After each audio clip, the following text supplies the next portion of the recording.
Welcome to Daily Dreamer, the podcast that provides practical tips and insights to help you reach your biggest dreams. Tune in for daily doses of motivation, inspiration, and actionable advice to turn your aspirations into reality. Whether you're looking to find clarity, boost your confidence, or stay on track with your goals, Daily Dreamer is here to guide you every step of the way.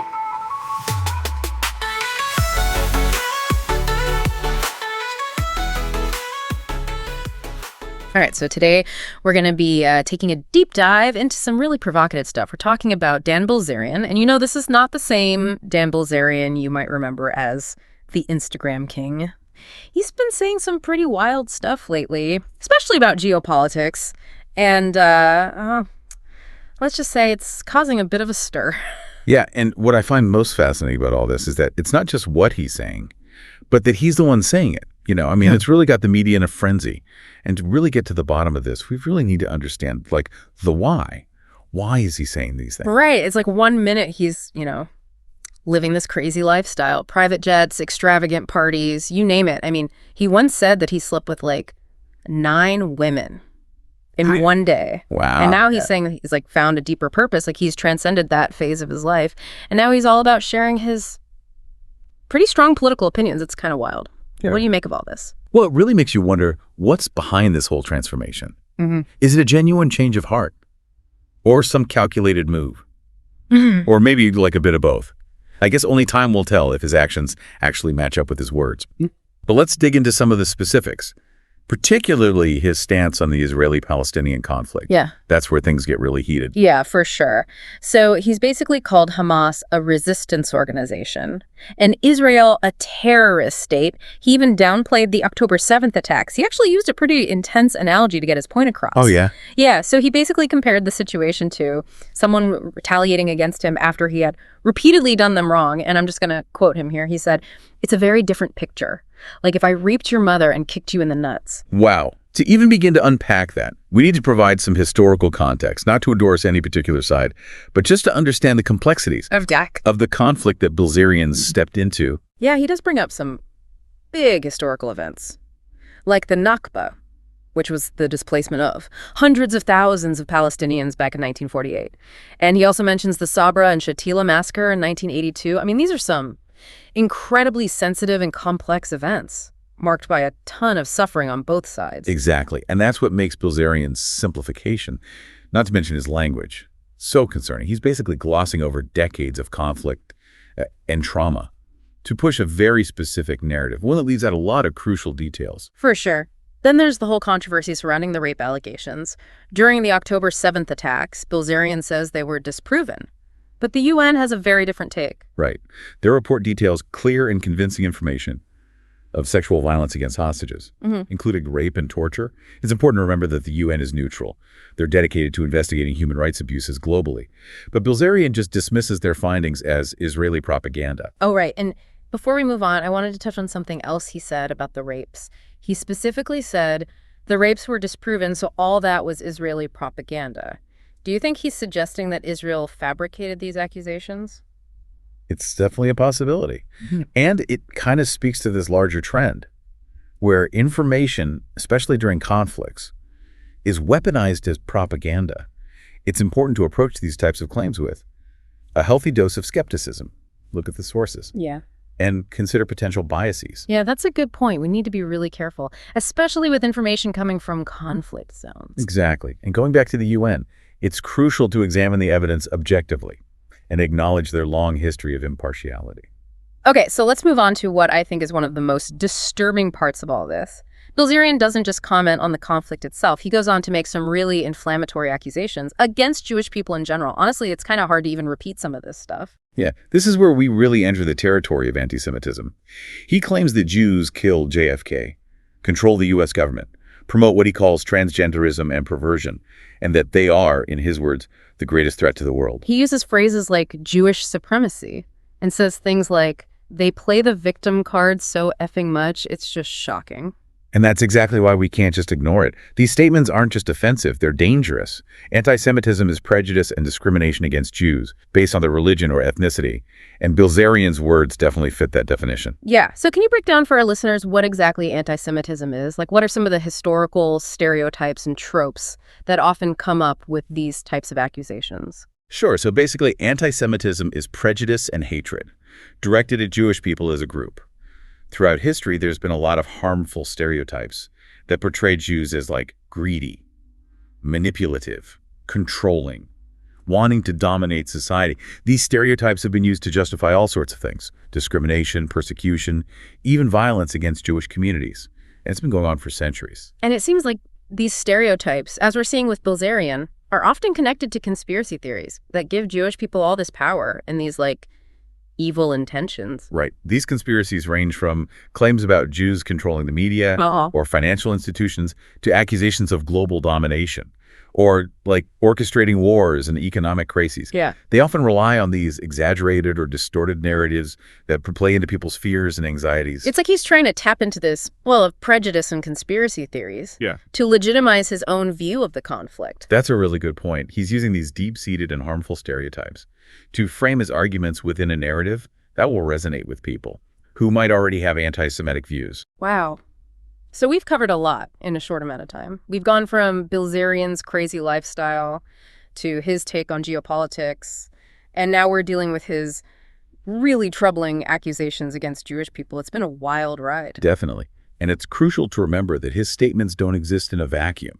They're part of a larger historical context, a context with countless instances of anti-Semitism, leading to unimaginable suffering and tragedy. Right. And we can't forget that words have power. They can shape how people think, fuel hatred, even incite violence. It's a reminder of how important critical thinking is and the need to challenge prejudice and bigotry wherever we see it. Absolutely. Yeah. Yeah, it's scary how these old prejudices can pop up again, dressed up as like legitimate political talk. We got to be careful and spot them and dismantle them. Totally. And speaking of dismantling, Piers Morgan really goes after Bilzerian in their interview, calls him brazen, even compares him to Kanye West, and keeps pushing him for evidence for his crazy claims.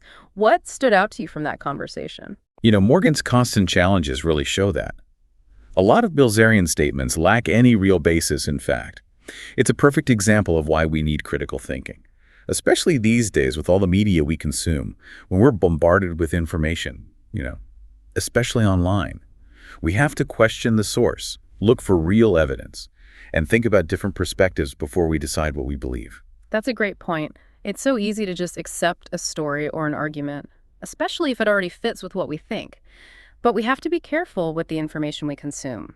Dig deeper and check what we're being told. Exactly. Now, going back to those accusations against Jewish people, it's worth looking at how these claims fit into the bigger picture, the historical patterns of anti-Semitic tropes. Yeah, let's do that. For example, he says Jewish people were behind the assassination of JFK. That sounds like a classic conspiracy theory that's been around forever. You're right.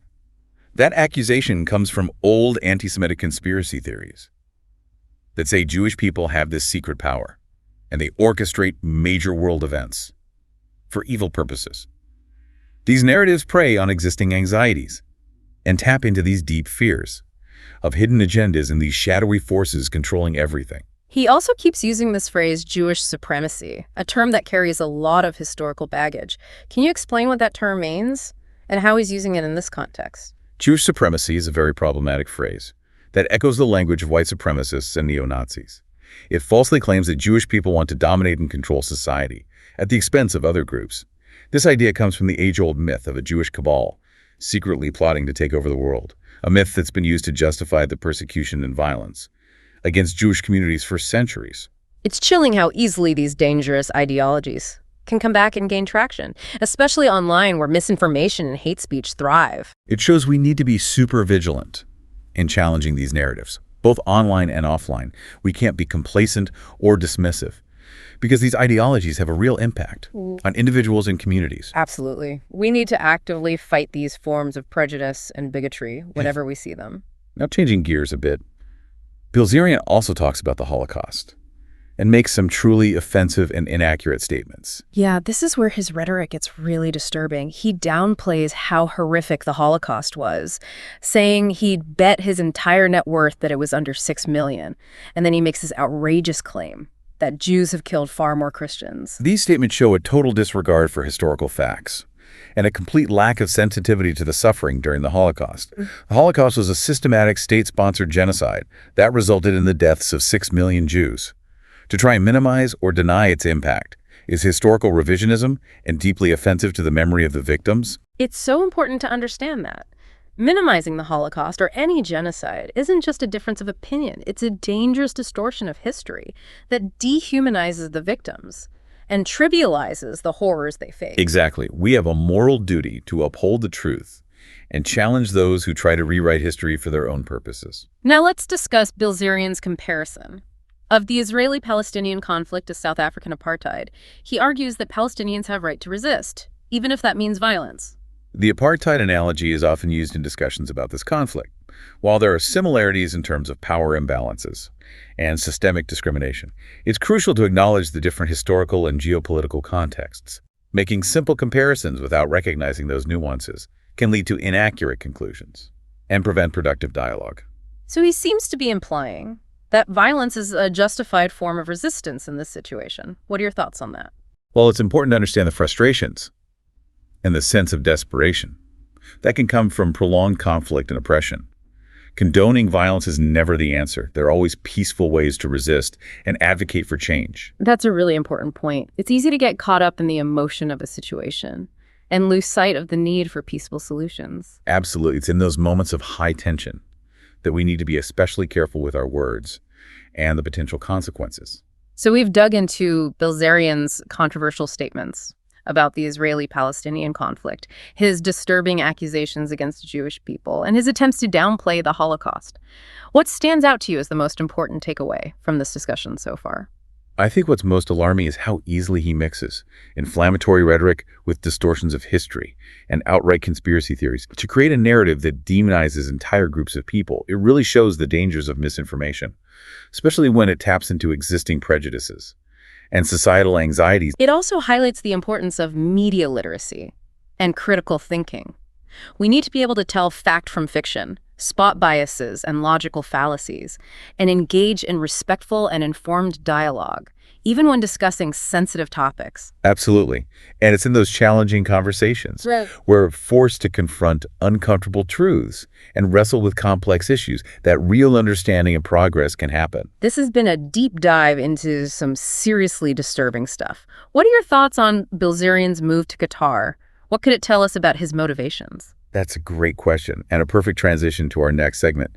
His move to Qatar adds another layer of complexity to this story and raises questions about the consequences of his rhetoric on a global scale. Can't wait to unpack that. Seems like there's always more to uncover with this deep dive. You got it. We've only just scratched the surface of this complicated situation. Okay, so we were talking about Bilzerian's move to Qatar, and it's definitely raised some eyebrows. I mean, considering everything we've talked about, it makes you wonder if there's something more to it than just wanting a change of scenery. It's definitely interesting. Qatar's relationship with Israel is, well, it's complicated. They've had some diplomatic efforts, but there's also a history of supporting Palestinian groups. Right, so it kind of makes you think, did he choose Qatar because he thought his views would be more welcome there, or at least less scrutinized? Yeah, that's one way to look at it. Yeah. He might have felt like he was getting too much pushback for his rhetoric and wanted a place where he could express himself more freely. But he says it wasn't about finding a safe space.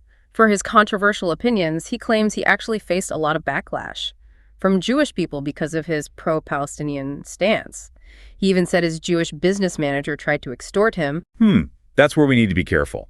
It's important to acknowledge that anyone can be discriminated against, no matter their background.